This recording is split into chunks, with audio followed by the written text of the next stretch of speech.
الله أكبر الله أكبر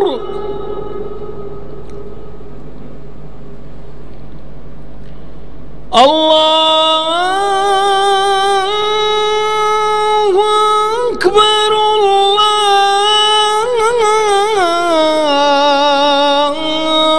الله أكبر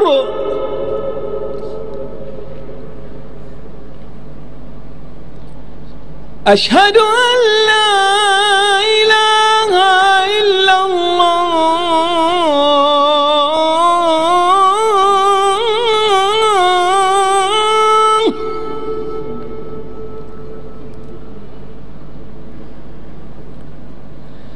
أشهد أن لا إله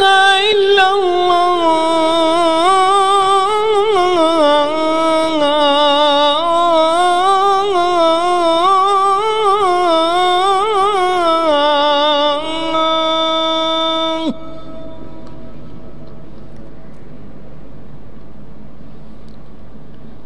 أشهد أن محمدًا رسول الله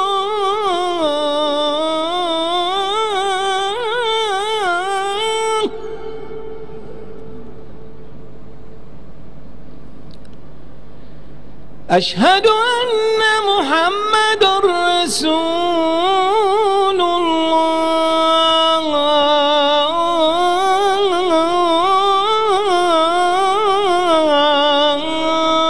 الله أعوذ بالله من الشيطان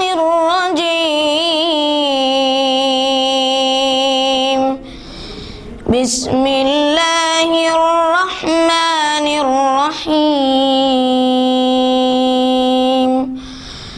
الرحمن علم القرآن خلق الإنسان علمه البيان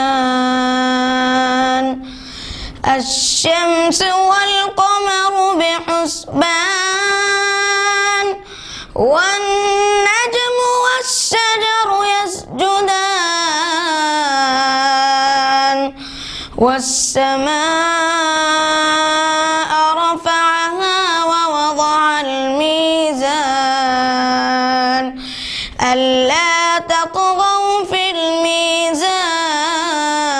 الميزان وأقيموا الوزن بالقسط ولا تخسروا الميزان والأرض وضعها للأنام فيها فاكهة والنخل ذات الأكمام والحب ذو العصف والريحان فبأي آلاء ربكما تكذبان فبأي آلاء ربكما تكذبان خلق الإنسان من صلصال كالفخار وخلق الجان من مارج من نار فبأي آلاء ربكما تكذبان رب المشرقين ورب المغربين فبأي آلاء ربكما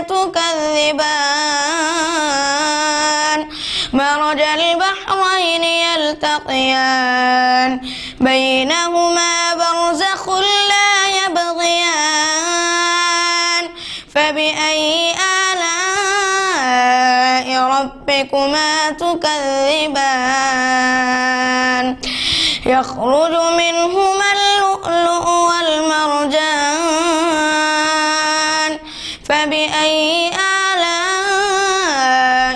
ربكما تكذبان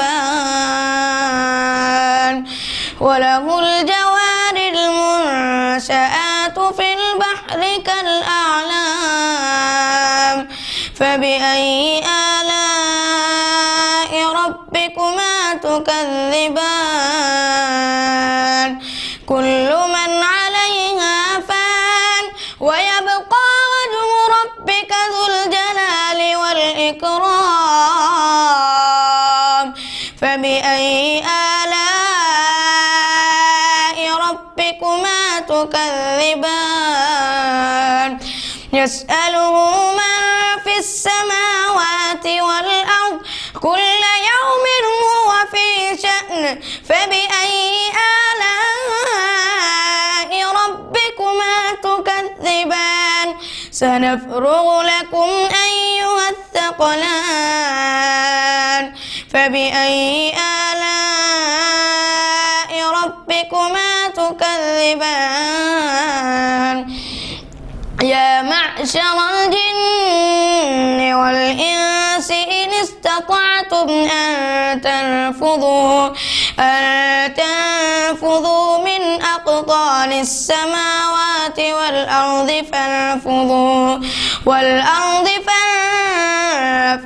لا تنفذون إلا بسلطان فبأي آلاء ربكما تكذبان يرسل عليكم أشواظ من نار ونحاس فلا تنتصران فبأي آلاء ربكما تكذبان فيومئذ لا يسأل عن ذنبه إنس ولا جان فبأي آلاء ربكما تكذبان يعرف المجرمون بسيماهم فيؤخذ بالنواصي والأقدام فبأي آلاء ربكما تكذبان هذه جهنم التي يكذب بها المجرمون يطوفون بينها وبين حميم آن فبأي آلاء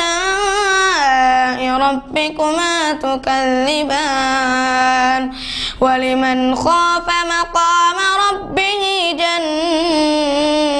جنتان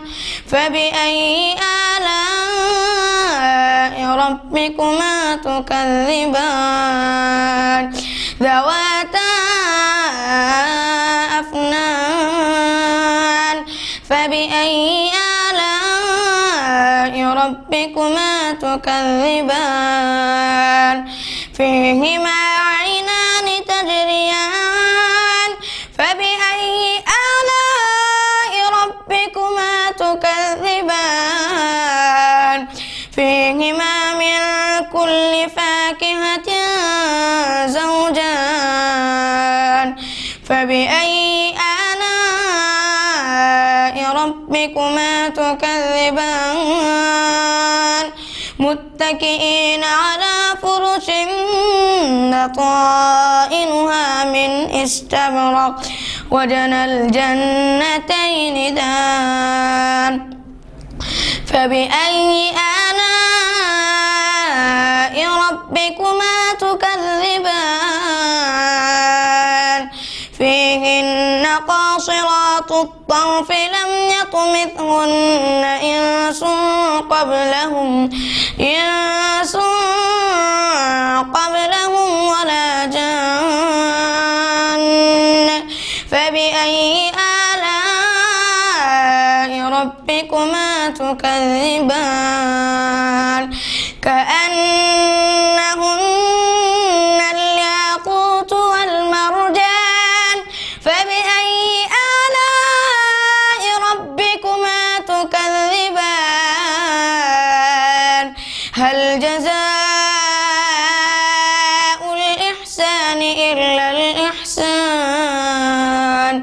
فبأي آلاء ربكما تكذبان ومن دونهما جنتان فبأي آلاء ربكما تكذبان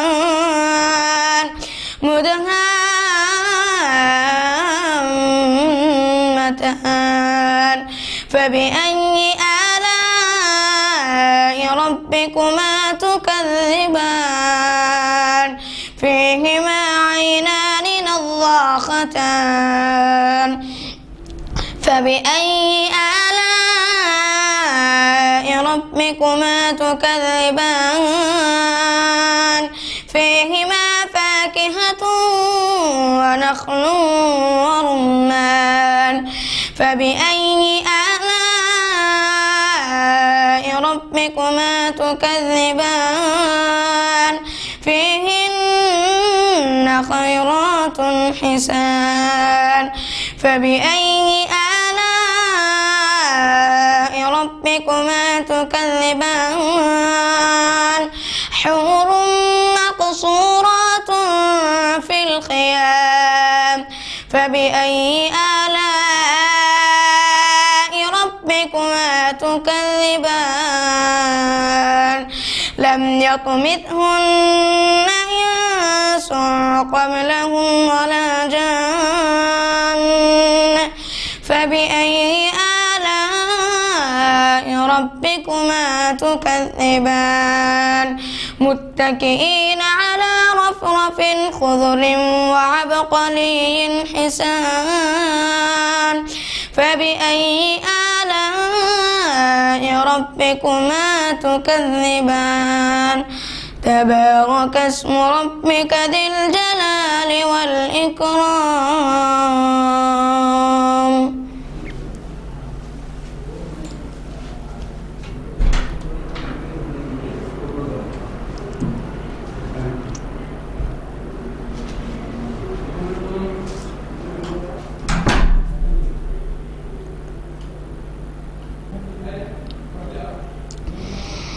أعوذ بالله من الشيطان الرجيم.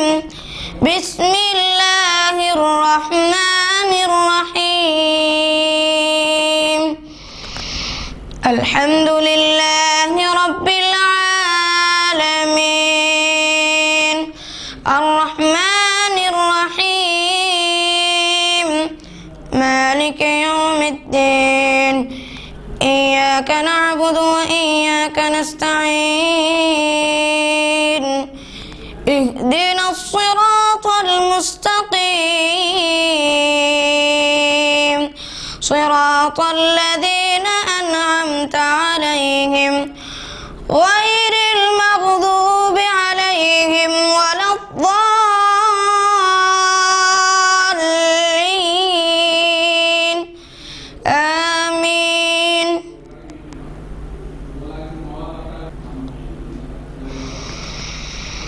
بسم الله الرحمن الرحيم. هل أتاك حديث ضيف إبراهيم المكرمين إذ دخلوا عليه فقالوا سلاما قال سلام قوم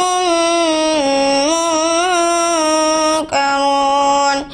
فراغ إلى أهله فجاء بعجل سمين فقربه إليهم قال ألا تأكلون فأوجس منهم خيفة قالوا لا تخف وبشروه بغلام عليم فأقبلت امرأته في صرة فصكت وجهها وقالت عجوز عقيم قالوا كذلك قال ربك إنه هو الحكيم الحكيم العليم.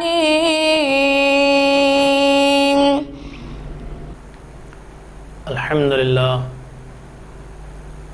لله نحمده ونستعينه ونستغفره ونؤمن به ونتوكل عليه ونعوذ بالله من شرور أنفسنا ومن سيئات أعمالنا من يهده الله فلا مضل له ومن يضلله فلا هادي له ونشهد أن لا إله إلا الله وحده لا شريك له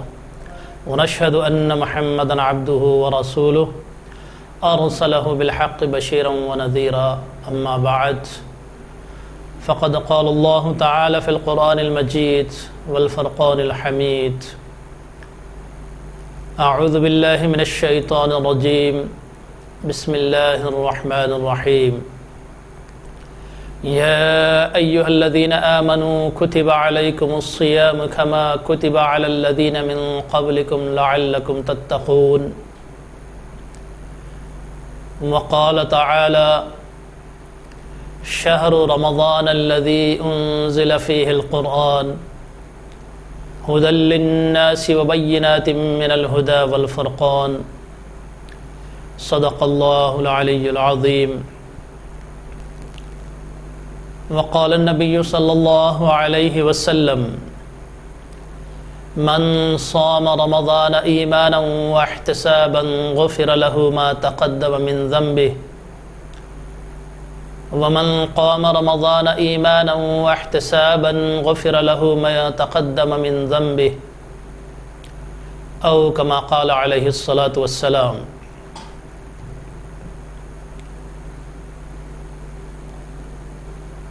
مشاہدین کرام، السلام علیکم ورحمۃ اللہ وبرکاتہ. یہ اللہ پاک کا بے انتہا فضل و کرم ہے اور اس کا احسان ہے، اس کی عنایت ہے کہ اس نے مجھے اور آپ کو اور ہم سب کو یہ ماہ مبارک اللہ تعالیٰ نے عطا کیا ہے.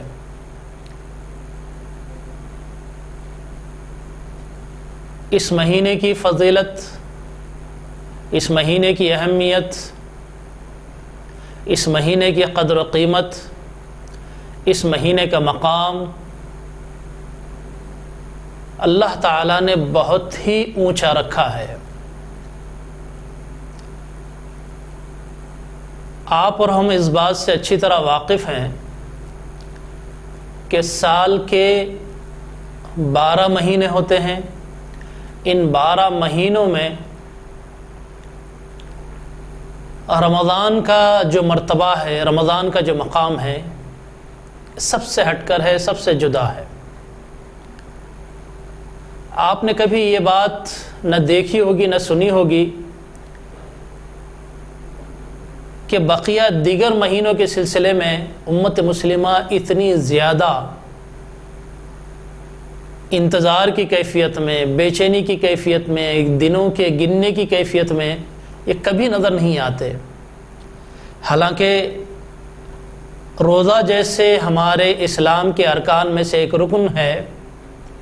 دوسری عبادتیں بھی رکن ہیں، زکوٰۃ ایک رکن ہے، حج ایک رکن ہے، اور اسی طرح دوسرے جو ہمارے 5 ارکان ہیں، ان تمام ارکان کو آپ دیکھ لیں. روزے کے سلسلے میں خود اللہ کے نبی صلی اللہ علیہ وسلم کی جو کیفیت تھی اور اس وقت کے صحابہ کرام رضوان اللہ علیہم اجمعین کا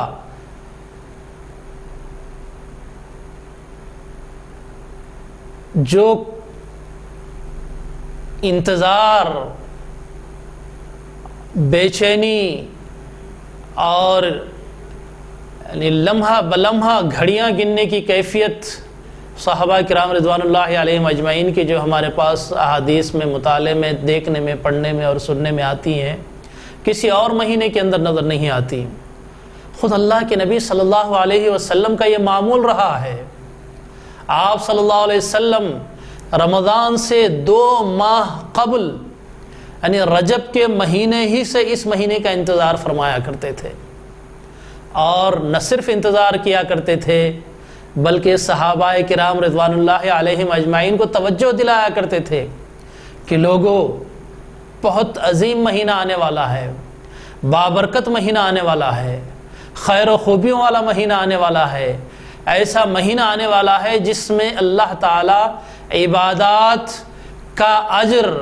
2 گنا 6 گنا 1000 گنا بلکہ اس سے بڑھ کر اللہ تعالیٰ اپنی مرضی کے مطابق اس مہینے کے اندر اجر عطا فرمائیں گے۔ یہ اللہ کے نبی صلی اللہ علیہ وسلم صحابہ کرام کے پاس چلتے پھرتے اٹھتے بیٹھتے مساجد کے خطاب میں اور دیگر مواقع پر اللہ کے نبی صلی اللہ علیہ وسلم فرمایا کرتے تھے۔ حضرت سلمان فارسی اللہ تعالیٰ عنہ کی حدیث ہے، معروف حدیث ہے، سب کے سب اس حدیث کو بارہا جیسے ہی رمضان آتا ہے کوٹ کرتے ہیں اور ایک دوسرے کو سناتے ہیں کہ اللہ کے نبی صلی اللہ علیہ وسلم نے ہمیں شعبان کے مہینے میں اس طرح کا خطبہ دیا کہ لوگوں، تم پر ایک عظیم مہینہ سایہ فگن ہونے والا ہے جس میں نوافل کا ثواب سنتوں کے مطابق، سنتوں کا ثواب فرائض کے مطابق، فرائض کا ثواب اور کئی گنا زیادہ فرائض کے مطابق اللہ تعالیٰ اس کے اندر اجر دینے والے ہیں۔ پھر اس مہینے کی راتوں کی تمام چیزوں کے اللہ کے نبی صلی اللہ علیہ وسلم نے اس حدیث کے اندر ذکر فرمایا۔ یہ حضرت سلمان فارسی اللہ تعالیٰ عنہ کی معروف حدیث ہے جو ہر آپ کو اسلامی کتابوں میں، احادیث کی کتابوں میں آپ کو یہ حدیث مل جائے گی۔ تو میں آپ کے سامنے یہ عرض کر رہا تھا کہ بقیہ 11 مہینے رمضان کو چھوڑ کر ان مہینوں کے اندر بھی اللہ تعالیٰ نے حج جیسی عظیم عبادت رکھی ہے، جس میں قربانی ہے، جس میں حضرت ابراہیم علیہ السلام کی سیرت ہے، جس میں اسلام کے عظیم پیغمبروں کی نشانیاں ہیں، لیکن اس کے باوجود ہم مہینے حج کے مہینے کے اندر وہ کیفیت میں نہیں ہوتے ہیں جو رمضان کے سلسلے میں ہماری کیفیت ہوتی ہے۔ رجب آتے ہی شعبان کا انتظار ہوتا ہے، شعبان آتے ہی پھر ایک ایک دن، ایک ایک گھنٹہ، ایک ایک گھڑی، ایک ایک رات، ایک ایک چاند کو ہم آسمان کی طرف نظریں اٹھا کر مشاہدہ کرتے ہیں کہ آج شعبان کی کون سی تاریخ ہے، یہ کتنے دنوں کا چاند ہے، اب کتنے دن باقی ہیں۔ اس طرح کی یہ جو کیفیت ہے ماہ رمضان کے لیے کسی اور مہینے کے اندر یہ کیفیت نظر نہیں آتی۔ تو اس کا سبب کیا ہے؟ اس کی وجہ کیا ہے؟ وہ کون سا ایسا اہم کام اس مہینے میں ہے جس کی وجہ سے اس کو ایک نہیں 2 مہینے پہلے سے ہی اللہ کے نبی صلی اللہ علیہ وسلم بھی خود انتظار فرمایا کرتے تھے اور صحابہ کو بھی انتظار کی تلقین کیا کرتے تھے، اور پھر ہماری امت مسلمہ کا بھی آج کے گئے گزرے دور میں بھی، جبکہ ہم اپنی دینی ڈگر سے بہت حد تک ہٹ چکے ہیں، لیکن پھر بھی یہ بات ہماری امت کے اندر موجود ہے کہ ہم رجب کے مہینے سے ہی اس رمضان کا انتظار کیا کرتے ہیں۔ آئیے میں آپ کو بتاتا ہوں، میں آپ کے سامنے اس کی اہمیت کو اجاگر کرتا ہوں، آپ کے سامنے وضاحت کرتا ہوں کہ اللہ تعالیٰ نے اس مہینے کی جو فضیلت رکھی ہے کسی اور مہینے کو وہ فضیلت نہیں دی گئی۔ کیوں؟ اس کا سب سے بڑا، سب سے پہلا اور سب سے اہم سبب اس مہینے کو جو ملا ہوا ہے وہ قرآن مجید میں اللہ تعالیٰ سورہ بقرہ کی اس آیت میں ارشاد فرما رہا ہے جس کی میں نے اپنی گفتگو کے آغاز ہی میں تلاوت کی تھی، اور اس کا ترجمہ ہے۔ اللہ تعالیٰ خود اس آیت میں فرماتے ہیں کہ اس مہینے کی عظمت، اس مہینے کی قدر و قیمت، اس مہینے کا مقام کیا ہے، کس وجہ سے اسے یہ اونچا مقام دیا گیا ہے۔ فرماتے ہیں اللہ تبارک و تعالی: شہر رمضان الذی انزل فیہ القرآن ھدی للناس وبینات من الھدی والفرقان۔ رمضان کا مہینہ، شہر رمضان، ماہ رمضان، یہ وہ مہینہ ہے جس میں اللہ تعالیٰ فرما رہے ہیں کہ الذی انزل فیہ القرآن، اس مہینے کے اندر اللہ تعالیٰ نے آسمان سے کتاب ہدایت کو نازل کیا جو قرآن مجید کے نام سے میرے اور آپ کے پاس موجود ہے۔ یہ سب سے اونچا کام ہے، یہ سب سے بڑا کام ہے جو اس مہینے کے اندر اللہ تعالیٰ نے ہمارے لیے کیا ہے، اس وجہ سے اس مہینے کو یہ فضیلت ملی ہے۔ آپ میں اچھی طرح واقف ہیں قرآن مجید کا کیا مرتبہ ہے، اس کا کیا مقام ہے۔ یہ دنیا کی ساری کتابوں کے اندر،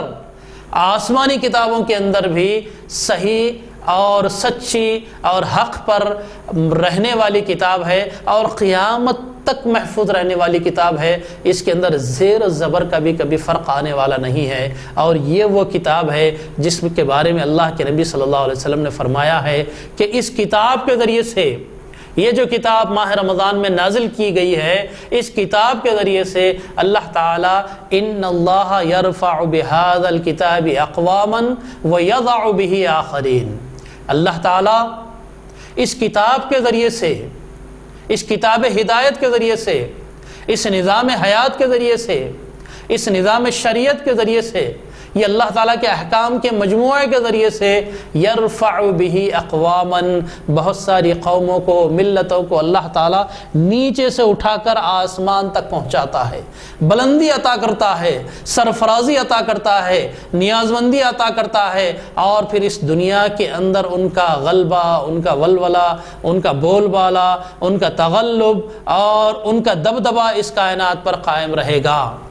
اللہ تعالیٰ فرما رہا ہے ان اللہ یرفع، بے شک اللہ تعالیٰ اٹھاتا ہے بہذا الکتاب، اس کتاب ہدایت یعنی قرآن مجید کے ذریعے سے، اقواما، بہت ساری قوموں کو. اور پھر اللہ تعالیٰ یہ بھی ارشاد فرماتے ہیں اللہ کے نبی صلی اللہ علیہ وسلم کہ وَيَضَعُ بِهِ آخَرِينَ،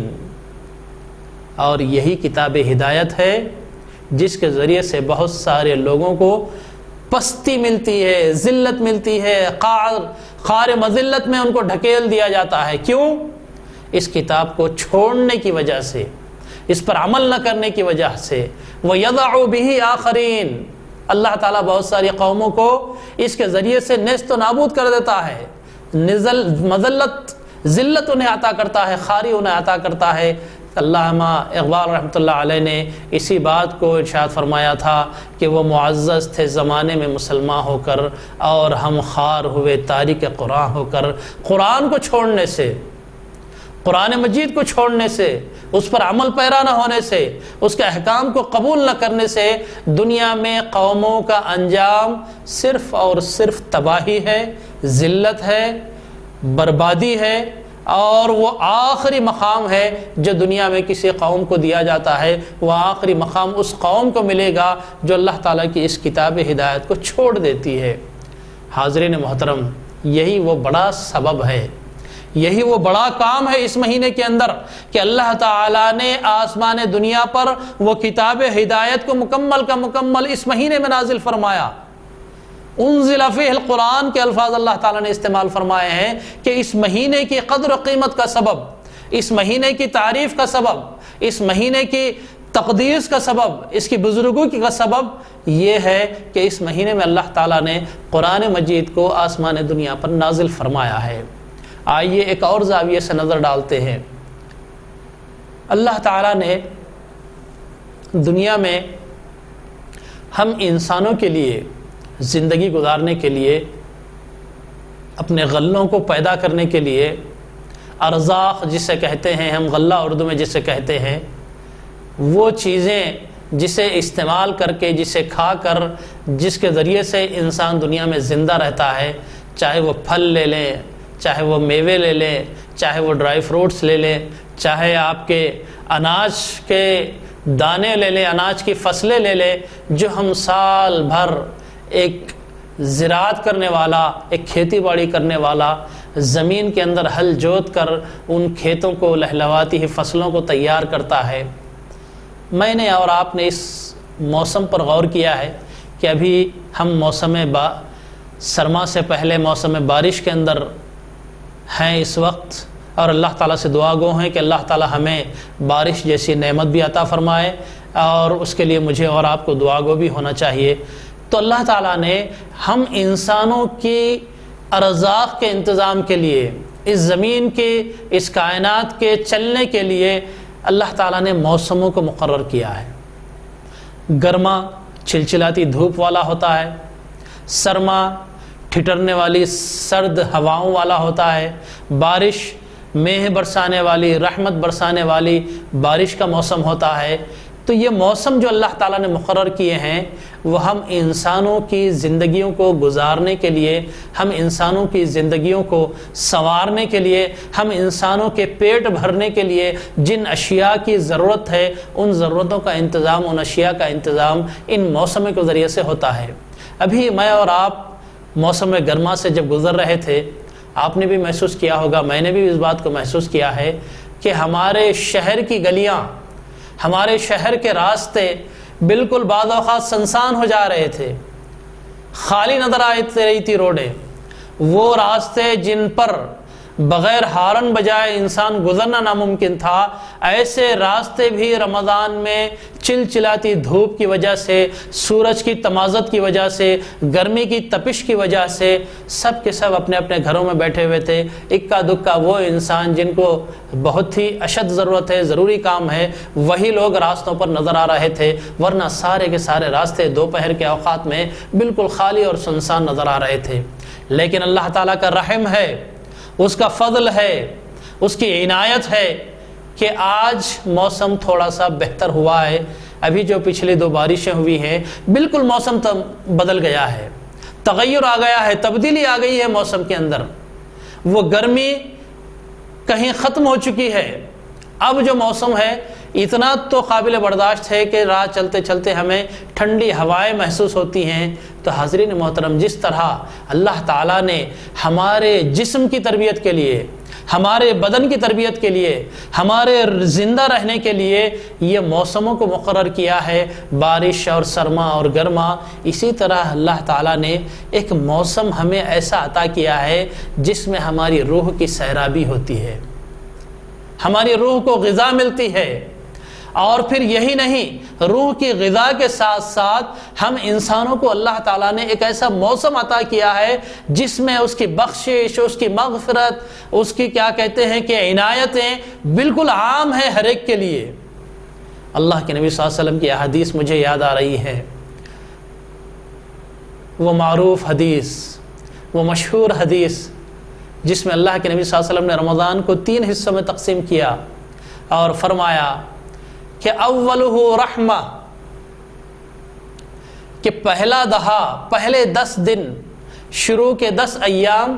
اللہ تعالیٰ کی یہ رحمت کے 10 دن ہے۔ وَأَوْسَطُهُ مَغْفِرَةٌ، درمیان کے جو 10 دن ہیں، درمیان کے جو 10 ایام ہیں، یہ یعنی 10ویں روزے سے لے کر 20ویں روزے تک یہ 10 دن مغفرت کے دن ہیں۔ اللہ تعالیٰ اس میں مغفرت فرماتے ہیں، جو چاہے آئے اپنی مغفرت کر لے۔ اور پھر آخری 10 دن، وَآخِرُهُ عِتْقٌ مِّنَ النَّارِ، اللہ کے نبی صلی اللہ علیہ وسلم فرماتے ہیں کہ آخری کے جو 10 دن ہے وہ جہنم سے چھٹکارے پانے کے لیے وہ 10 دن مقرر کیے گئے ہیں۔ تو یہ تینوں اللہ تعالیٰ کی رحمت ہو یا اس کی مغفرت ہو یا پھر جہنم سے چھٹکارا ہو، یہ تینوں کے تینوں اللہ تعالیٰ کی طرف سے جو انعام ہے، جو اس کا رحم ہے، جو اس کا فضل ہے، وہ اس بات کا مظہر ہے کہ گویا کہ اللہ تعالیٰ نے ہم انسانوں کو، خاص طور پر ہم مسلمانوں کو، ایک پورا کا پورا مہینہ عطا فرما دیا ہے کہ جو چاہے آئے اس کے اندر اپنی بخشش کروا لے۔ موسم ہے یہ اللہ تعالیٰ کی عنایتوں کا موسم ہے کہ ہر خطا کار، ہر گناہگار، ہر اللہ تعالیٰ کی نافرمانی کرنے والا، اس کے لیے اذن عام ہے، دعوت عام ہے کہ تم اپنی جتنی مغفرت کروا سکتے ہو اس مہینے کے اندر کروا لو، اپنے آپ کو جتنا اللہ تعالیٰ کے قریب کر سکتے ہو کر لو، اپنے آپ کو جتنا گناہوں سے دور کر سکتے ہو کر لو۔ یہ اللہ تعالیٰ اس مہینے کے اندر مجھے اور آپ کو اتنا بڑا انعام عطا کیے ہیں۔ گویا کہ یہ پورا موسم ہے، مغفرت کا موسم، مغفرت کا موسم۔ ہر گناہگار آئے اپنی بخشش کروا لے، ہر گناہگار آئے اپنی خطائیں معاف کروا لے، ہر گناہگار آئے اللہ تعالیٰ کے قریب ہو جائے اور ان گناہوں کو، ان خطاؤں کو، ان کوتاہیوں کو، ان معصیتوں کو، ان تقصیروں کو جو خدا کے احکام کے سلسلے میں ہوئی ہیں، وہ تمام کے تمام تقصیریں اپنی معاف کروا لے۔ یہ میں نہیں کہہ رہا ہوں، یہ ہر روز ایک فرشتہ آ کر اللہ تعالیٰ کا آسمان دنیا پر نازل ہو کر اعلان کرتا ہے۔ خود اللہ تعالیٰ بھی آسمان دنیا پر پہنچتے ہیں، اعلان کرتے ہیں، فرشتوں کے ذریعے سے منادی کرائی جاتی ہے۔ وَيُنَادِي مُنَادٍ، اللہ کے نبی صلی اللہ علیہ وسلم فرما رہے ہیں کہ روزانہ ایک اللہ تعالیٰ کی طرف سے ندا لگانے والا، پکار لگانے والا، وہ پکار رہا ہے، وہ ندا لگا رہا ہے۔ کیسے؟ یا باغی الخیر اقبل یا باغی الشر اقصر وللہ العتقاء من النار۔ فرشتہ کیا اعلان کر رہا ہے؟ اے بھلائی کے کام کی طرف بڑھنے والے، اے نیک کام کا ارادہ کرنے والے، اے نیک راستے کی تلاش کرنے والے، اقبل، آگے بڑھ، آگے بڑھ، آگے بڑھ۔ یہ موسم آگے بڑھنے کا ہے، یہ موسم تیزی سے آگے بڑھنے کا ہے، ایک دوسرے پر سبقت لے جانے کا ہے۔ اور یہ موسم دوسری طرف اگر میں اور آپ دیکھیں، وہی فرشتہ یہ بھی ندا لگا رہا ہے کہ یا باغی الشر اقصر، اے گناہوں کی طرف بھاگنے والے، اے گناہوں کی تلاش میں نکلنے والے، رک جا، رک جا۔ یہ موسم برائیوں کا نہیں ہے، یہ موسم خطاؤں کا نہیں ہے، یہ موسم گناہوں کا نہیں ہے، یہ نیکیوں کا موسم ہے، یہ بھلائیوں کا موسم ہے۔ اے برائی کی تلاش کرنے والے، رک جا۔ وَلِلَّهِ الْعُتَقَاءُ من النار۔ اور یہ ہر دن یہ ہو رہا ہے کہ اللہ تعالیٰ اپنی مرضی سے جن کو چاہے روزانہ اللہ تعالیٰ اعلان کر کے ذریعے اپنے جہنم سے چھٹکارا دے رہے ہیں۔ عتقاء من النار، جہنم سے آزادی دے رہے ہیں ہر فرد کو، ہر انسان کو جو کہ اس سے آزادی حاصل کرنے کا حق رکھتا ہے۔ اور یہی نہیں، اللہ کے نبی صلی اللہ علیہ وسلم نے اس مہینے کے اندر کتنی بڑی بات فرمائی ہے کہ فتحت ابواب الجنہ وغلقت ابواب النار۔ اس مہینہ کے آغاز کے ساتھ ہی، جیسے ہی رمضان کا چاند نظر آ جاتا ہے،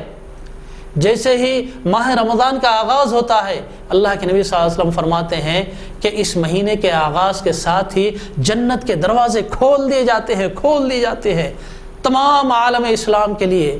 کہ جو چاہے جنت کے اندر داخل ہو جائے، جو چاہے جنت کے اندر داخل ہو جائے۔ اور اس کے بالکل برعکس وغلقت ابواب جہنم، جہنم کے دروازوں کو لاک کر دیا جاتا ہے، بند کر دیا جاتا ہے، اس پر قفل ڈال دیا جاتا ہے۔ اور پھر یہی نہیں، وصفدت الشیاطین ومرضت الجن، سرکش جنوں کو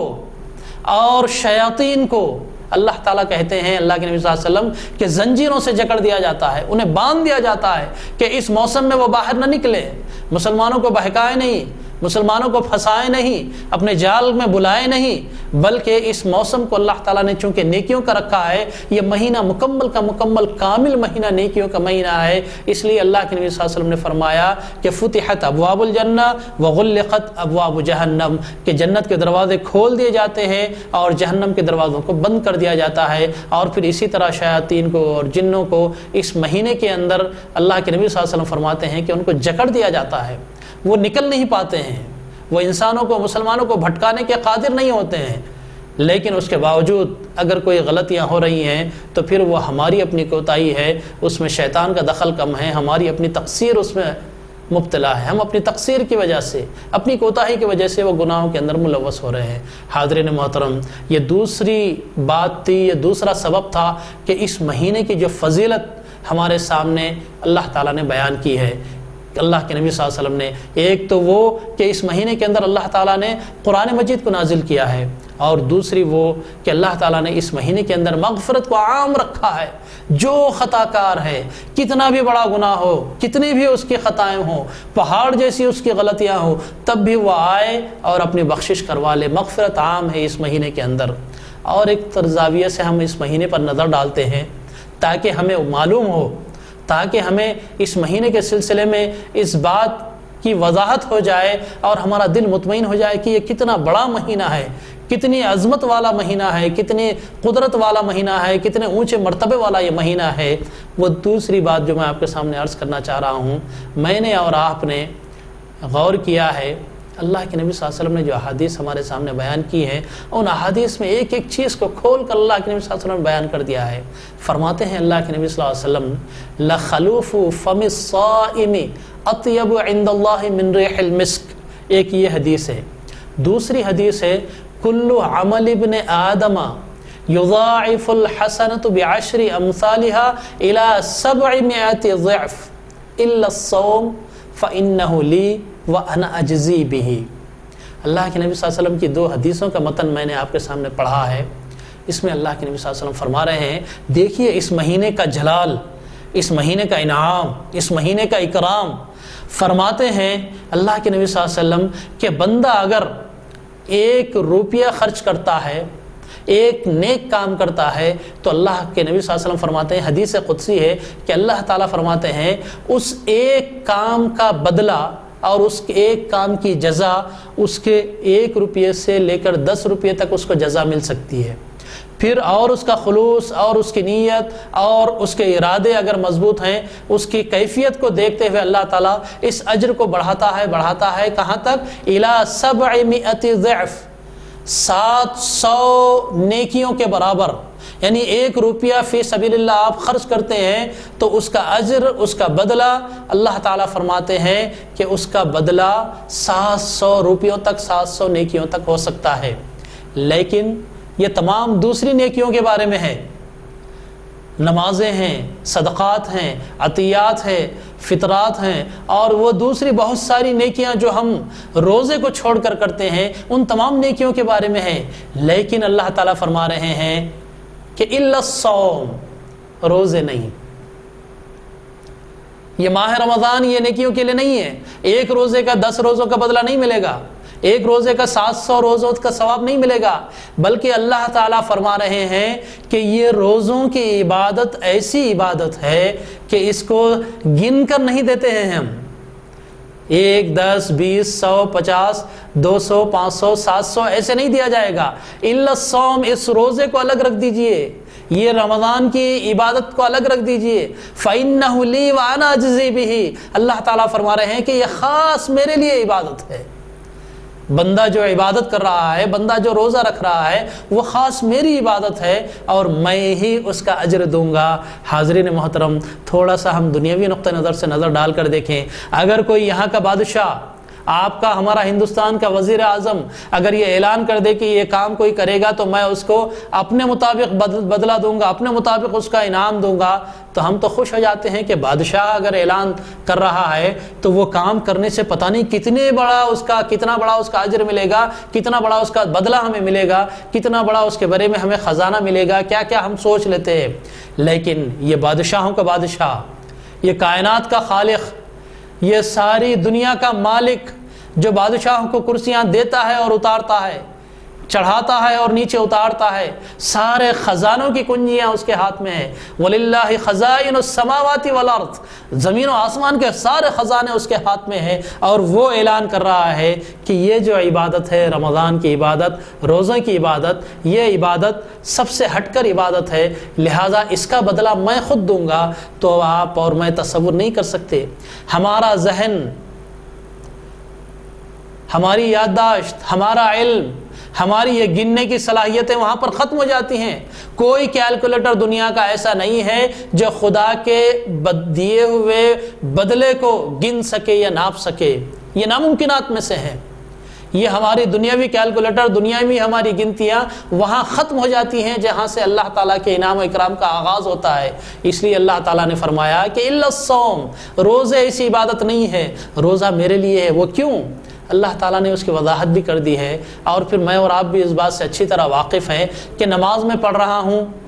دیکھنے والے دیکھتے ہیں کہ میں نماز پڑھ رہا ہوں۔ حج کے لیے جا رہا ہوں، میں اور آپ اچھی طرح واقف ہے کہ گھر سے لے کر وہاں ایئرپورٹ تک اس کو جلوس کی شکل میں لے جایا جاتا ہے، سارا عالم اس کو دیکھ رہا ہے، ساری آنکھیں اسے دیکھ رہی ہیں۔ تو گویا کہ یہ جو عبادتیں ہیں، دوسری عبادتیں، یہاں پر ریا کا تشبہ ہے،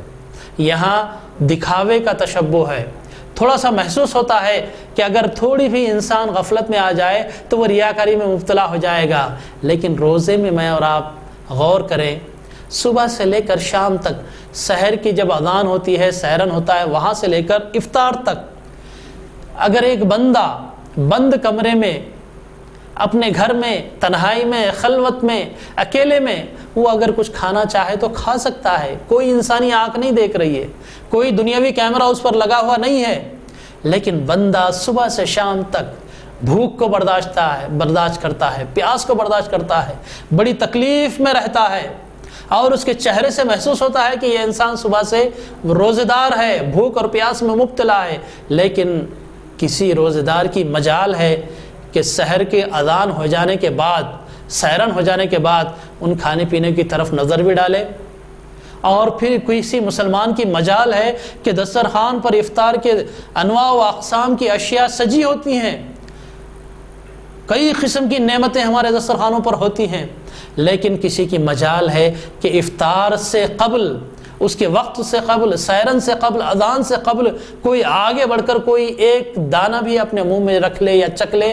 یہ نہیں کرتا ہے انسان۔ کیوں؟ اسے اس بات کا علم ہے، اس کا ایمان اس بات کی گواہی دیتا ہے کہ میں نے یہ روزہ اپنے اللہ کے لیے رکھا ہے، اور میرا مالک مجھے 24 گھنٹے مجھ پر نظریں لگائے ہوا ہے، وہ دیکھ رہا ہے میری خلوت کو، میری جلوت کو، میری تنہائی کو، میرے لوگوں کے ساتھ ملنے کو، میرے اکیلے پن کو، اور میرے لوگوں کے ساتھ اٹھنے بیٹھنے کو، ہر چیز کو اللہ تعالیٰ دیکھ رہا ہے۔ اس وجہ سے ایک روزہ دار صبح سے لے کر شام تک نہ کھاتا ہے، نہ پیتا ہے، نہ کوئی ناجائز کام کرتا ہے جو روزے کی حالت میں نہ کرنے کا حکم دیا گیا ہو۔ تو یہ وجہ ہے کہ انسان صرف اور صرف اپنے رب کے لیے، اپنے مالک کے لیے، اپنے خالق کے لیے، اپنے اللہ کے لیے بھوکا اور پیاسا رہتا ہے، ہر تکلیف کو برداشت کر سکتا ہے۔ تو اس وجہ سے اللہ تعالیٰ نے بھی اعلان کر دیا ہے کہ یہ مخصوص ہے عبادت میرے لیے۔ جب عبادت مخصوص ہے، اس کا طریقہ مخصوص ہے، اس کی گھڑیاں مخصوص ہیں، اس کے دن مخصوص ہیں، اس کا مہینہ مخصوص ہے، تو اللہ تعالیٰ فرماتے ہیں کہ اس کا اجر بھی مخصوص ہے۔ اسے دنیاوی گنتی میں مت لو، اسے دنیاوی اعتبار سے مت ناپو، اسے یہاں کے ترازو، یہاں کے کیلکولیٹر یہاں کے لیے ہیں۔ جب اللہ تعالیٰ نے یہ کہہ دیا ہے کہ فَإِنَّهُ لِي وَأَنَا أَجْزِي بِهِ، کہ وہ میرے لیے ہے اور میں ہی اس کا بدلہ دوں گا، تو یقین مانیے وہ اللہ تعالیٰ ہی ہے جو اس کے مطابق اسے بدلہ عطا کرے گا۔ حاضرین محترم، اور ایک حدیث میں نے آپ کے سامنے رکھی، اس میں اللہ تعالیٰ کے نبی صلی اللہ علیہ وسلم ارشاد فرماتے ہیں کہ اس مہینے کی عبادت کو دیکھیے، اس مہینے کی خصوصیات کو دیکھیے، اس مہینے کی فضیلتوں کو دیکھیے کہ انسان کے جسم سے اٹھنے والی کراہیت آمیز بدبو بھی اللہ تعالیٰ فرما رہے ہیں کہ وہ میرے لیے پسندیدہ ہے۔ یہ میں نہیں کہہ رہا ہوں، اللہ کے نبی صلی اللہ علیہ وسلم فرما رہے ہیں کہ لَخَلُوفُ فَمِ الصَّائِمِ أَطْيَبُ عِنْدَ اللَّهِ مِنْ رِيحِ الْمِسْكِ، کہ روزہ دار کے منہ سے نکلنے والی وہ بدبو، وہ کراہیت آمیز بو جو ایک انسان کے معدے کے خالی ہونے کی وجہ سے اس کے منہ سے نکل آتی ہے، وہ بو بھی اللہ تعالیٰ کے پاس من ریح المسک، مشک کی خوشبو سے زیادہ اللہ تعالیٰ کے پاس خوشبودار ہے، پسندیدہ ہے۔ ایک انسان اگر آپس میں ایک دوسرے سے گفتگو کرتے ہیں، ہم خود اپنی بات میں بتا رہا ہوں کہ ہم آپس میں اگر ایک دوسرے سے گفتگو کرتے ہیں، اگر سامنے والے کے منہ سے یا میرے منہ سے سامنے والے کو اگر کسی قسم کی بدبو آئے تو وہ فوری یا تو اپنا منہ پھیر لے گا، یا کسی قسم کی اجازت لے کر چلا جائے گا، یا کھلے الفاظ میں کہہ دے گا کہ بھائی یہ آپ تھوڑا سا کچھ اپنا علاج کرا لیں، آپ کے منہ سے بڑی خطرناک بو آ رہی ہے۔ لیکن قربان جائیے اللہ تعالیٰ کی اس رحمت پر، قربان جائیے اس ماہ مبارک پر، قربان جائیے اللہ تعالیٰ کی اس عبادت پر کہ یہی بدبو اللہ تعالیٰ کہہ رہے ہیں کہ چونکہ وہ بندہ میری عبادت کی وجہ سے اس کے اندر یہ کراہیت آمیز بو آ رہی ہے، تو یہ بو میرے لیے ان دنیاوی مشک کی خوشبو سے زیادہ پسندیدہ ہے۔ ہے کوئی ایسی عبادت؟ ہے کوئی ایسا انعام دینے والا؟ ہے کوئی ہمارا اکرام کرنے والا کہ عبادت کے نتیجے میں جو ہمارے جسم سے خرابیاں ہو رہی ہیں، وہ خرابیاں بھی اللہ تعالیٰ کے پاس پسندیدہ مقام کا درجہ حاصل کر رہی ہیں؟ تو حاضرین محترم، یہ مہینہ جہنم سے آزادی کا مہینہ ہے، یہ مہینہ مغفرت کا مہینہ ہے، یہ مہینہ اللہ تعالیٰ کے انعام و اکرام کا مہینہ ہے، یہ مہینہ کتاب اللہ کا مہینہ ہے، یہ مہینہ قرآن کا مہینہ ہے، یہ مہینہ تراویح کا مہینہ ہے، یہ مہینہ سحر کا مہینہ ہے، یہ مہینہ افطار کا مہینہ ہے۔ تو اس مہینے کو اس کی عبادت کے مطابق ہی ہم کام کریں، کسی قسم کی غفلت اور کوتاہی نہ کریں۔ بہت سارے ہمارے بھائی اس سلسلے میں کوتاہی برتتے ہیں، اس وجہ سے میں چاہتا ہوں کہ کچھ باتیں جو کرنے کی ہے اس مہینے میں، وہ باتیں میں آپ کے سامنے رکھتا چلوں۔ ابھی تک تو یہ تمہیدی باتیں تھیں، فضیلت والی باتیں تھیں، اس مہینے کی عظمت والی باتیں تھیں، قرآن کے بارے میں باتیں تھیں، لیکن جو کام مجھے اور آپ کو اس مہینے کے اندر کرنا ہے وہ کام میں آپ کو بتاتا ہوں۔ سب سے پہلی بات کہ ہمیں اللہ تعالیٰ سے ہمیشہ دعا کرنی چاہیے۔ وہ دعا اس وجہ سے ہے حاضرین مشاہدین، میرے سامنے بیٹھے ہوئے افراد، کہ اس دنیا کے اندر بتائیے ہم اپنے بل بوتے پر کیا کر سکتے ہیں؟ کچھ نہیں کر سکتے. نہ صحت ہمارے ہاتھ میں ہے، نہ دولت ہمارے ہاتھ میں ہے، نہ دنیا کا کوئی کام ہمارے ہاتھ میں ہے. یہ ہمارا ایمان ہے کہ بغیر اللہ تعالیٰ کی مرضی کے، بغیر اللہ تعالیٰ کے فضل کے، بغیر اللہ تعالیٰ کی عنایت کے کوئی بھی فضل اور نعمت اللہ تعالیٰ کی ہمیں ملنے والی نہیں ہے. انسان تو گناہگار ہے، خطاؤں کا پتلا ہے، اس کا کیا حق ہے؟ جو کچھ اسے نعمتیں ملی ہوئی ہیں یہ محض اور محض اللہ تعالیٰ کا فضل ہے. تو اس لیے سے سب سے پہلا کام مجھے اور آپ کو یہ کرنا ہے کہ رمضان ختم تک اللہ تعالیٰ ہماری زندگی باقی رکھے. یہ دعا مجھے اور آپ کو کرنی چاہیے. مستقل 5 وقت نمازوں میں، سحر کے اوقات میں، افطار کے اوقات میں ہمیشہ ہمیں یہ دعائیں کرنی چاہیے کہ اللہ تعالیٰ مجھے اور آپ کو اور تمام بھائیوں کو رمضان کے ختم تک اللہ تعالیٰ ہمیں زندہ رکھے. کیوں؟ کتنے ایسے جنازے ہیں جو ہم نے روزوں کی حالت میں اپنے کندھوں پر اٹھائے ہیں. کتنے ایسے ہمارے بھائی ہیں جو افطار میں زندہ تھے، سحر تک ان کو پتہ نہیں تھا کہ ان کے ساتھ کیا ہونے والا ہے. کتنے ایسے بھائی ہیں جو پہلے عشرے میں تو موجود تھے لیکن دوسرے عشرے میں وہ منو مٹی تلے دفن ہو چکے تھے. تو حاضرین محترم، موت کا کوئی بھروسہ نہیں ہے، کبھی بھی کہیں بھی کسی وقت بھی ہر انسان کو آ سکتی ہے. تو مجھے اور آپ کو اللہ تعالیٰ سے ہمیشہ یہ دعا کرنی چاہیے کہ اللہ تعالیٰ یہ مکمل مہینہ، پورے 30 دن جتنے یا 29 یا 30 دن کا جتنا مہینہ ہوتا ہے وہ پورا کا پورا مہینہ اللہ تعالیٰ مجھے اور آپ کو زندہ رکھے. یہ سب سے پہلا کام ہے جو اس مہینے کے اندر ہمیں کرنا ہے. دوسرا کام، حاضرین محترم، جب اللہ تعالیٰ نے ہمیں رمضان عطا کر دیا، اتنا مبارک مہینہ ہمیں دے دیا، اور ہم صحیح و سالم روزے کی حالت میں اگر اس میں لگے ہوئے ہیں، تو پھر دوسرا کام جو ہم پر واجب ہوتا ہے، ہم اللہ تعالیٰ کی تحمید بیان کریں، اس کی تقدیس بیان کریں، اس کی بڑائی بیان کریں، اس کی کبریائی بیان کریں، اس کی حمد و ثنا کریں، اس کی تعریف کریں کہ اللہ تیرا لاکھ لاکھ شکر و احسان ہے کہ تو نے ہمیں صحت عطا کیا، تو نے ہمیں صحیح سالم رکھا، تو نے ہمیں بیمار نہیں رکھا. کتنے ہمارے بھائی ہیں جو دواخانوں میں پڑے ہوئے ہیں، کتنے ہمارے بھائی ہیں جو اپنی مصروفیات کی وجہ سے روزہ رکھ نہیں پاتے. اللہ تیرا لاکھ لاکھ شکر ہے، تیرا لاکھ لاکھ احسان ہے کہ مجھے اور ہم سب کو تو نے یہ نعمت عطا کی اور روزے رکھنے کی ہمیں توفیق عطا کی. تو یہ دوسرا کام ہے جو مجھ پر اور آپ پر واجب ہوتا ہے کہ ہم اللہ تعالیٰ کا شکر بھی بجا لائیں اور اس کے ساتھ ساتھ اس کی حمد و ثنا بھی بیان کریں کہ اللہ تعالیٰ کا ہی احسان ہے، محض اس کا فضل ہے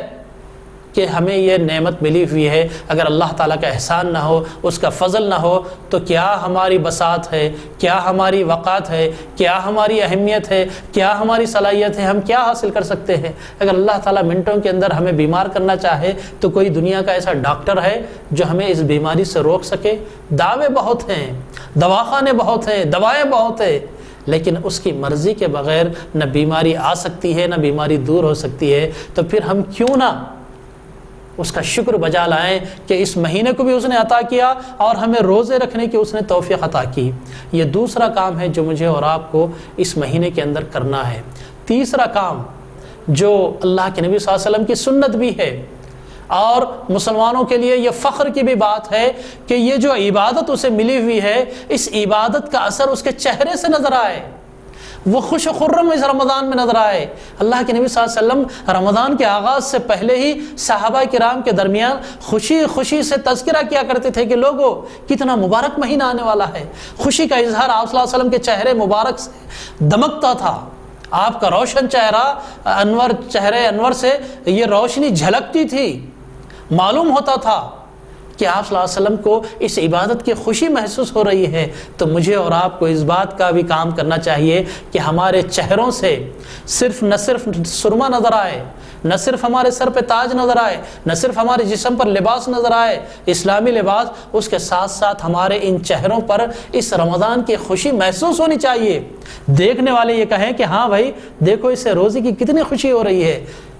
یہ روزے سے اس کا چہرہ دمک رہا ہے، ایک نور اس کے چہرے پہ چھایا ہوا ہے. کتنا کھلکھلا اس کا چہرہ ہے، کھلکھلاتا ہوا اس کا چہرہ ہے، کتنا خوبصورت نظر آ رہا ہے یہ بندہ۔ تو حاضرین محترم، یہ تیسرا کام ہے کہ روزوں کی وجہ سے ہم بیماروں کی طرح، کمزوروں کی طرح، نحیف و نزار کی طرح، ناتواں کی طرح پریشان نہ ہوں، بلکہ اللہ تعالیٰ کی اس عبادت کا فخر ہمارے چہروں پر نظر آئے کہ ہاں ہم روزے سے ہیں۔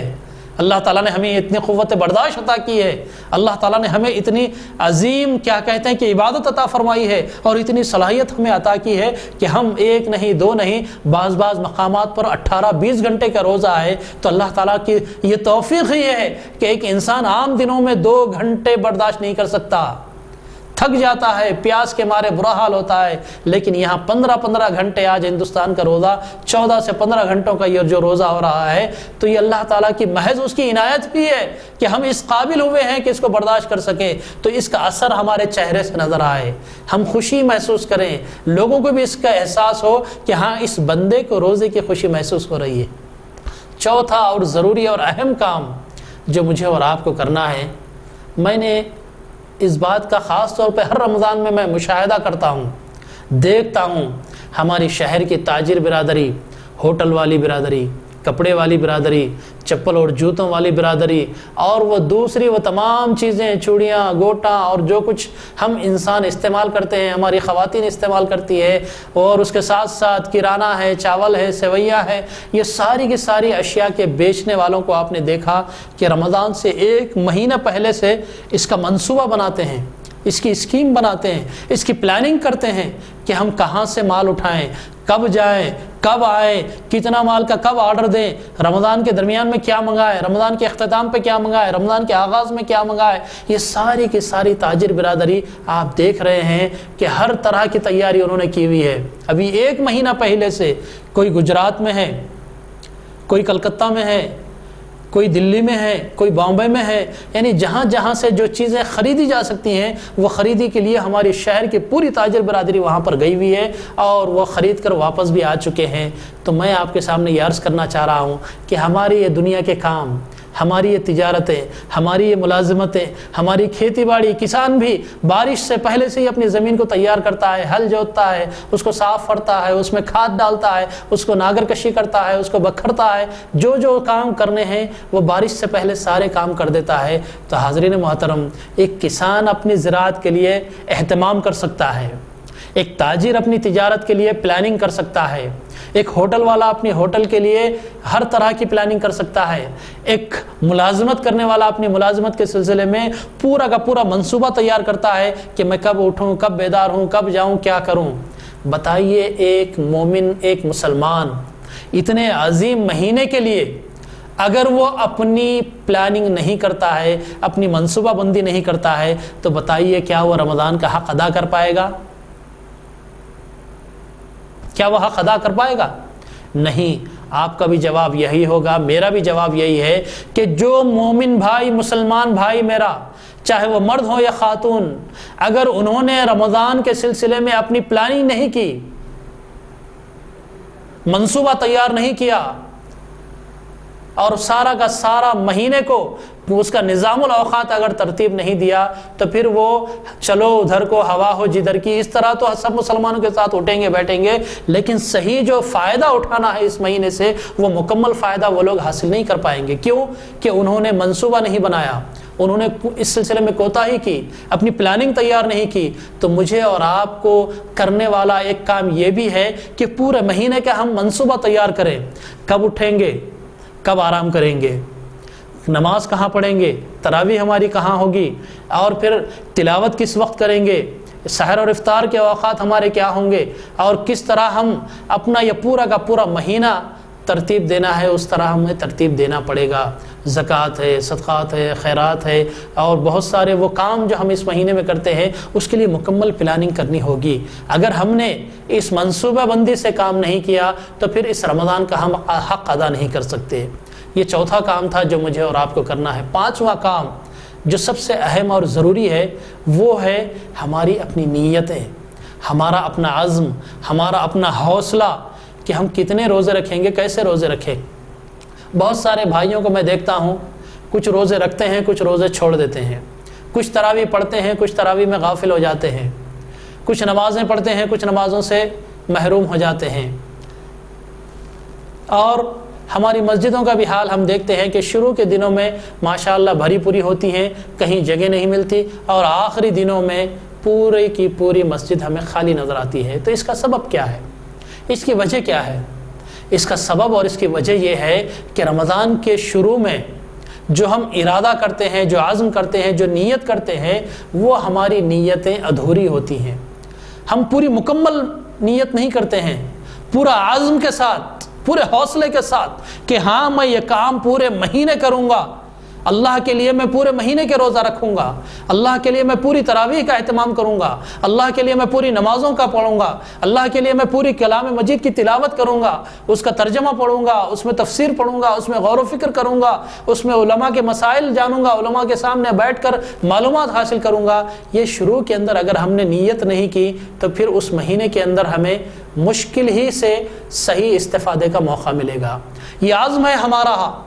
یہ حوصلہ ہے ہمارا، یہ ارادہ ہے ہمارا، یہ ہماری نیت ہے جو ہم کو کاموں پر ابھارتی ہے۔ اگر ہماری نیتوں میں کھوٹ ہوگا، اگر ہمارے ارادے کمزور ہوں گے تو پھر پورا مہینہ ہم روزے نہیں رکھ پائیں گے۔ شروع ہی سے مجھے اور آپ کو، ایک ایک ہمارے مسلمان بچے کو، بچی کو، ماں کو، بیٹی کو، بہن کو اور نوجوان کو، بوڑھوں کو جو اس بات کی استطاعت رکھتے ہیں کہ وہ روزے رکھ سکے، انہیں مکمل طور سے عزم کے ساتھ، پختہ ارادے کے ساتھ اللہ تعالیٰ کے پاس حاضر و ناظر جان کر یہ نیت کرنی پڑے گی کہ ہاں میں پورا کا پورا مہینہ میں روزہ رکھوں گا، ایک روزہ بھی مجھ سے چھوٹنے نہ پائے گا۔ یہ اگر آپ نیت کریں گے تو اللہ تعالیٰ آپ کو یہ کام آسان بنا دے گا۔ اللہ تعالیٰ نے بھی قرآن مجید میں ارشاد فرمایا ہے کہ جو جس چیز کے لیے کوشش کرتا ہے اللہ تعالیٰ اس کے لیے آسان بنا دیتے ہیں۔ آپ عبادت کے لیے کوشش کیجئے، عبادت کی نیت کیجئے، ارادہ کیجئے، اللہ تعالیٰ خود آپ کو منزلیں آسان کر دیتے ہیں۔ یہ 5واں کام ہے جو مجھے اور آپ کو اس مہینے کے اندر کرنا ہے۔ اور بہت ساری باتیں ہیں کہنے کی، یہاں اتنا وقت نہیں ہے کہ ساری کی ساری باتیں آپ کے سامنے تفصیل سے رکھوں۔ آخری بات کہتے ہوئے اپنی گفتگو کو میں ختم کر رہا ہوں۔ مزید انشاءاللہ اس طرح کی نشستیں آپ کے سامنے آئیں گی۔ روشنی ٹی وی والوں کے ہم شکر گزار ہیں کہ انہوں نے اس مہینے کی مناسبت سے بہت ہی اچھا انتظام کیا ہے کہ کہاں گانے بجانے، فلمیں اور دیگر پروگرامز کے بدلے میں ہم مسلمان بھائیوں کے لیے یہ اس طرح کی اچھی باتیں ہمارے سامنے آ رہی ہیں۔ تو ہم اس پروگرام کے بنانے والوں کے، اس پروگرام کے مینجمنٹ کے، اس پروگرام کے ذمہ داروں کے اور روشنی ٹی وی کے جو پروپرائٹر ہیں ان تمام کے ہم شکر گزار ہیں، اور علل اعلان ان کے سامنے ہم اس بات کی تعریف کرتے ہیں کہ انہوں نے اس ماہ مبارک کی مناسبت سے یہ اتنا اچھا پروگرام ترتیب دیا ہے اور یہ اتنی اچھی اسکیم ہمارے سامنے لائی ہے کہ اس کے ذریعے سے بہت ساری تفصیلی باتیں ہمارے سامنے آ جاتی ہیں۔ تو انشاءاللہ اس طرح کی نشستیں اور بھی چلیں گی۔ آخری بات جو کہتے ہوئے میں اپنی گفتگو کو ختم کر رہا ہوں وہ یہ ہے کہ سحر کے معاملے میں آج شہر کا نوجوان طبقہ بہت زیادہ غفلت میں مبتلا ہے۔ اللہ کے نبی صلی اللہ علیہ وسلم نے فرمایا کہ ان فی السحور برکہ، سحری کیا کرو، تسحروا، سحری کیا کرو، سحر کا کھانا کھایا کرو۔ فَإِنَّ فِي السُّحُورِ بَرَكَةً، اللہ تعالیٰ نے سحر کے کھانے میں برکت رکھی ہے۔ وہ چند کھجور ہی کیوں نہ ہو، چند روٹیوں کے ٹکڑے ہی کیوں نہ ہو، چند کھانے کے لقمے ہی کیوں نہ ہو، لیکن سحر برابر کیا کرو۔ آج یہ رواج ہو چلا ہے اور بڑی شدت سے ہمارے پاس نوجوان نسل میں یہ دیکھنے میں بات آ رہی ہے کہ رات بھر جاگتے ہوئے گزاریں گے، رات بھر بیدار رہیں گے، لیکن جیسے ہی فجر کا وقت ہوتا ہے، سحر کے اوقات ہوتے ہیں، آخری حصہ جبکہ تہجد پڑھ کر اللہ تعالیٰ کے سامنے ہمیں سجدہ ریز ہونا ہے، ایسے موقع پر وہ اپنے بستروں میں گول ہو جاتے ہیں اور اللہ تعالیٰ کو بھول جاتے ہیں، غافل ہو جاتے ہیں۔ سحر وہی رات میں 10-11 بجے سے لے کر 2 بجے کے دوران کھانا کھا لیتے ہیں اور اسی کو سحر سمجھتے ہیں، پھر افطار تک انہیں اٹھنے کی توفیق نہیں ہوتی۔ حاضرین محترم، یہ غلط طریقہ ہے، یہ سنت نہیں ہے، یہ اسلامی مزاج نہیں ہے، یہ اسلامی شریعت کا حکم نہیں ہے۔ اسلام کی شریعت تو وہ حدیث ہے جو میں نے ابھی آپ کے سامنے پڑھی کہ لوگوں تسحروا فإن فی السحور برکہ، کہ لوگوں سحر کیا کرو، تسحروا، سحر کا کھانا کھایا کرو، اس وجہ سے کہ اللہ تعالیٰ نے سحر کے کھانوں میں برکت رکھی ہے۔ اور پھر نہ صرف یہ سحر کا کھانا کھانا چاہیے بلکہ سحر کے اوقات میں تہجد کا اہتمام ہو، قیام اللیل کا اہتمام ہو۔ قرآن مجید میں سورہ لقمان میں اور دوسری بنی اسرائیل میں اللہ تعالیٰ نے قرآن مجید کے اندر واضح ارشاد فرما دیا ہے کہ رات کے آخری حصوں میں اٹھ کر اس سے مانگا کرو. یہ مانگنے کا وقت ہے، یہ اس سے گڑ گڑانے کا وقت ہے، یہ اپنی مغفرت اور بخشش طلب کرنے کا وقت ہے، یہ اس کے انعام و اکرام کو مانگنے اور سوال کرنے کا وقت ہے. جہاں سوال کرنے کی گھڑی آ رہی ہے وہاں پر ہم سو جا رہے ہیں. جہاں خزانے لٹانے کا وقت ہے اس وقت پر ہم اپنے دامنوں کو سمیٹ کر بستروں میں گل ہو جا رہے ہیں. بتائیے اللہ تعالیٰ کی جو انعامات کی تقسیم ہوگی ہمارے حصے میں کیا آئے گی؟ ہم تو محروم القسمت ہوں گے حدیث کے الفاظ میں. کیوں کہ اس عنایت کے وقت، اس انعام و اکرام کے وقت جب کہ لوگوں کو سامنے تقسیم ہو رہا ہے ہم محروم ہو جا رہے ہیں، ہم سو جا رہے ہیں. تو پیارے دوستوں اور حاضرین اور میرے نوجوان بھائیوں جو اس پروگرام کو دیکھ رہے ہیں یا سن رہے ہیں، ان سے میں ادباً التماس کرتا ہوں کہ سحر کا اہتمام کیا کریں. سحر کی بہت بڑی فضیلت ہے اور سحر کی وجہ سے بہت بڑی سہولت بھی دن بھر ملتی ہے. آپ سحر کا کھانا کھا کر روزہ رکھیں اور رات کے 2 بجے یا 1 بجے یا 10 بجے یا 11 بجے کھانا کھا کر آپ پھر وہ روزہ رکھ کر دیکھیں دن کا روزہ آپ کا کتنا سہولت بخش ہوگا، کون سا روزہ تکلیف دہ ہوگا، اس بات کا آپ کو خود احساس ہوگا. سحر کا وقت کا جو کھانا کھایا جاتا ہے وہ افطار تک ہمارے ساتھ ہوتا ہے اور ہمیں قوا کو جو ہے طاقت عطا کرتا ہے اور ہمارے صلاحیتوں کو طاقت عطا کرتا ہے. اگر ہم اس سے محروم ہو جائیں گے تو کمزوریاں ہمارے اندر آئیں گی، عبادت اللہ تعالیٰ کی صحیح ہونے پائے گی. تو یہ آخری بات تھی جو آپ حضرات کے سامنے رکھنا ضروری میں سمجھ رہا تھا. اللہ تعالیٰ سے دعا ہے کہ اللہ تعالیٰ ہم تمام کو اس ماہ مبارک پر چلنے کی توفیق عطا فرمائے. اس ماہ مبارک کو اللہ تعالیٰ ہمیں اس ماہ مبارک کی فضیلتیں ہمیں حاصل کرنے کی توفیق عطا فرمائے. اس ماہ مبارک کی جو ساری عبادتیں ہیں وہ تمام عبادتیں اللہ تعالیٰ ہمیں کرنے کی توفیق عطا فرمائے. انشاءاللہ پھر ملاقات ہوگی. السلام علیکم ورحمۃ اللہ وبرکاتہ. اللہ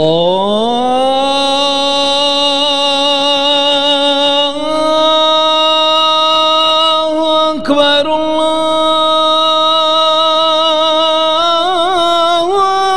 اکبر.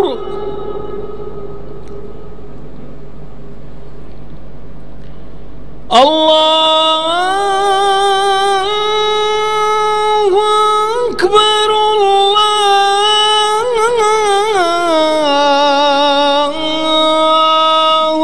اکبر.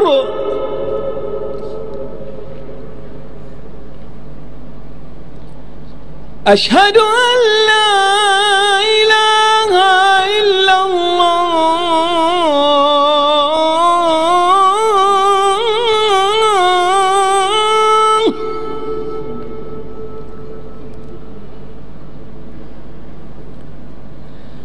اشہد ان لا الہ الا اللہ.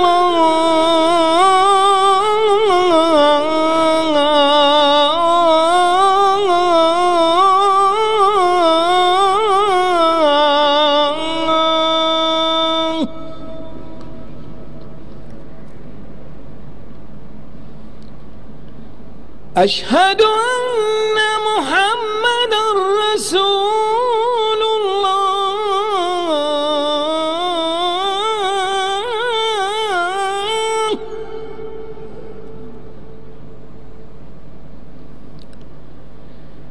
اشہد ان محمد رسول